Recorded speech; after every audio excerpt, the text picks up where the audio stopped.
Bon, je vis et travaille à Paris depuis plus de 30 ans. Et aujourd'hui, ma musique prend depuis une dizaine d'années un chemin assez particulier. Et l'une des particularités de ce que je fais, c'est toujours quelque chose de construit. C'est-à-dire si on pouvait donner un nom au type de musique, c'est une espèce de musique construite.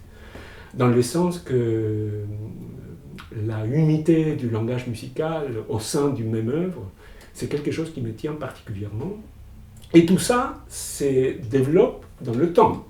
C'est-à-dire quand on construit une œuvre cohérente, il y a toute une dimension des logiques quelque part dans les œuvres qui les suivent.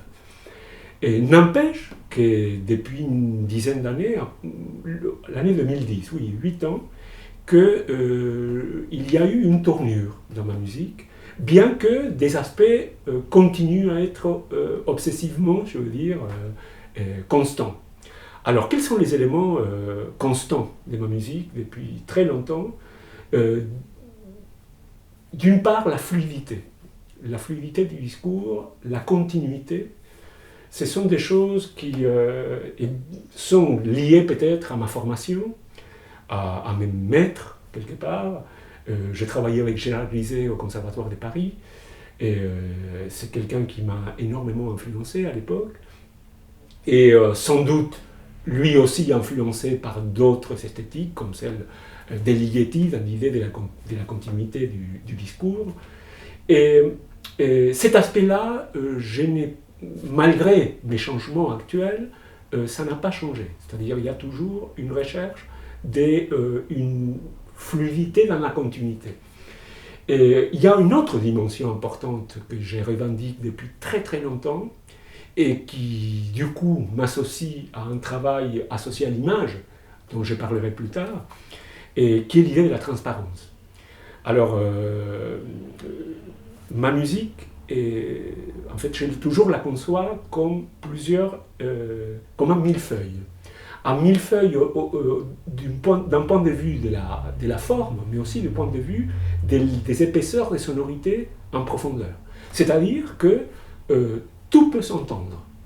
Tout ce qui sonne en même temps est susceptible d'être entendu, puisque l'oreille peut, comment dire, les éléments sont donnés pour que chacun puisse suivre une voie du labyrinthe. Donc pour cela, il y a des facteurs purement techniques qui ont un rapport avec l'orchestration pour que ça soit possible. Donc ce sont des choses qui m'intéressent énormément depuis très longtemps. Et actuellement, voilà, ça ce sont dans les aspects, des similarités par rapport à ce que je travaille depuis 2010 à peu près. Mais en 2010, il y a eu une tournure, un chemin détourné que je prends maintenant, qui en réalité revient à des choses qui m'intéressaient au milieu des années 80. J'étais encore à Buenos Aires, au milieu des années 80. J'ai la chance de rencontrer Helmut Lachenmann, qui va, je ne sais pas si tu as été à ce moment-là, mais il est venu avec l'Institut Goethe et l'ensemble moderne. Alors ils sont investis à l'époque le Conservatoire national, et ils ont joué le Pierrot lunaire, je crois que pour la deuxième fois à Buenos Aires depuis l'histoire, et plusieurs pièces de Lachenmann avec qui j'ai eu la possibilité de partager, de discuter sur ma musique qui était encore balbutiante, mais qui m'a énormément frappé et qui a été un point de repère important au milieu des années 80 lorsque je suis venu à Paris. Mais je me suis rendu compte à l'époque que je ne me sentais pas pour faire du sous-Lachenmann ou des para-Lachenmann, ça ne m'intéressait pas. Et je ne trouvais pas à l'époque le moyen de pouvoir incorporer cette pensée et la détourner à ma propre sensibilité. Donc il y a eu toute une longue étape qui a été, d'une certaine façon, à éliminer toute référence bruiteuse dans ma musique, c'est-à-dire le travail de la note pure.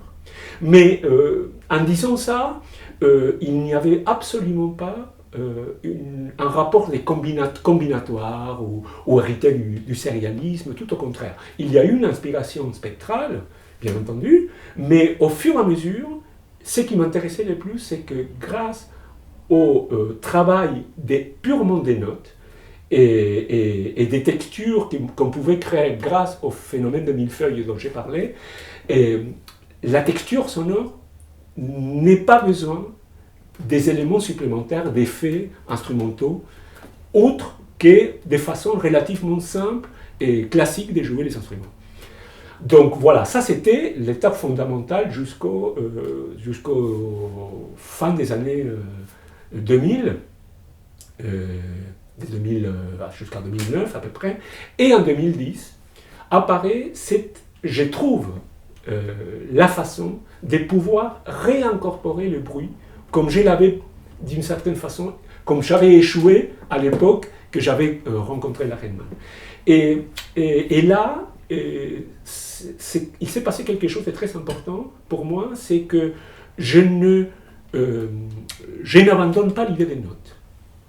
Au contraire, c'est-à-dire que le fait de pouvoir marier la dimension bruiteuse, c'est-à-dire aléatoire d'un geste instrumental, avec des notes extrêmement précises, mais dans un nouveau cadre, qui est quelque part, que je trouve encore expérimenté, puisque l'une des reproches que je pouvais faire à l'époque à la Redman, c'était que lorsqu'il utilisait la note, on revient au Weber. Et donc, il y a ce phénomène que je trouvais toujours un peu contradictoire dans sa musique, c'est la note faire référence à une musique qui n'est pas la sienne. Donc, et c'est ça qui m'est bloqué au moment, parce que je n'avais pas encore un système harmonique, quelque part, pour pouvoir fusionner ces deux univers. Et donc, le fait d'avoir passé par l'étape spectrale, la considération du microtonalisme, pas d'un point de vue des combinatoires, mais d'un point de vue sonore, de la réalité sonore perceptive, ça m'a quelque part facilité certainement les choses, mais toujours je n'aboutissais pas.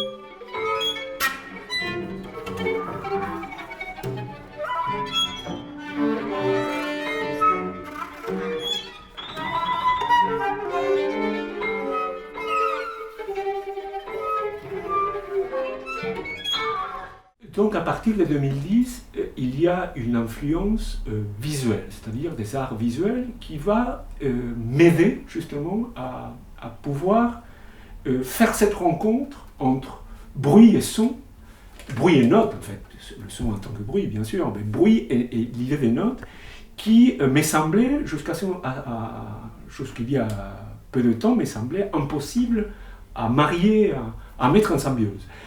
Et en 2012, j'ai eu la chance d'être à Metz et visiter donc le Centre Pompidou de Metz, où il y avait une rétrospective de Sol LeWitt. C'est wall drawings en noir et blanc qui à ce moment m'avait énormément frappé. Et je vois un triptyque qui s'appelle 5 degrés de crayonnage, dont on voit des cubes.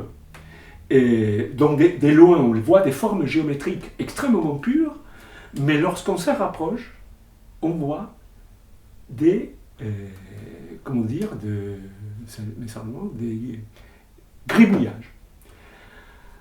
Donc, je me suis dit, c'est peut-être là, dans cette orientation-là que je devrais aller, c'est-à-dire concevoir l'idée des notes en tant qu'une géométrisation de l'espace d'auteur, et le gribouillage comme ce phénomène fluide, impossible à formaliser et à écrire de façon combinatoire d'organisation.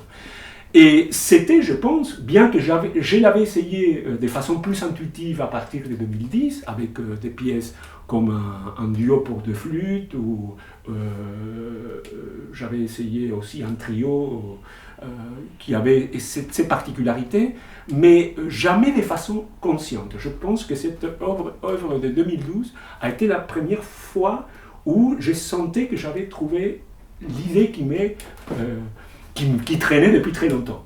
Donc la forme des 5 petits mouvements, ça a aidé aussi à les manifester dans la microforme, ce qui m'a aussi beaucoup aidé.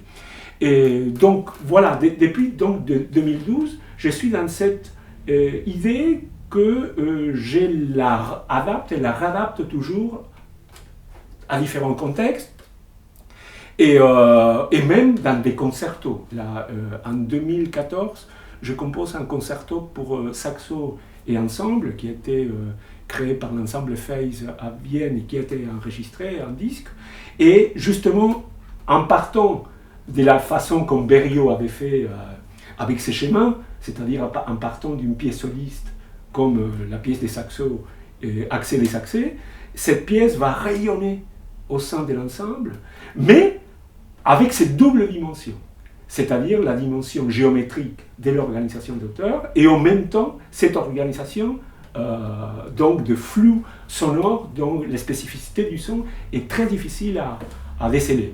Donc j'appelle ça une espèce de géométrie vibratoire, hein, parce que oui, on a des points fixes reconnaissables comme une espèce on peut faire une espèce de mapping auditif, hein, on a toujours le repère où on est, mais en même temps, les contours bougent et vibrent grâce à ce phénomène, à ce flou qui est constant et qui est... Voilà, ces sentiments, dans ces travaux, je me sens extrêmement dedans.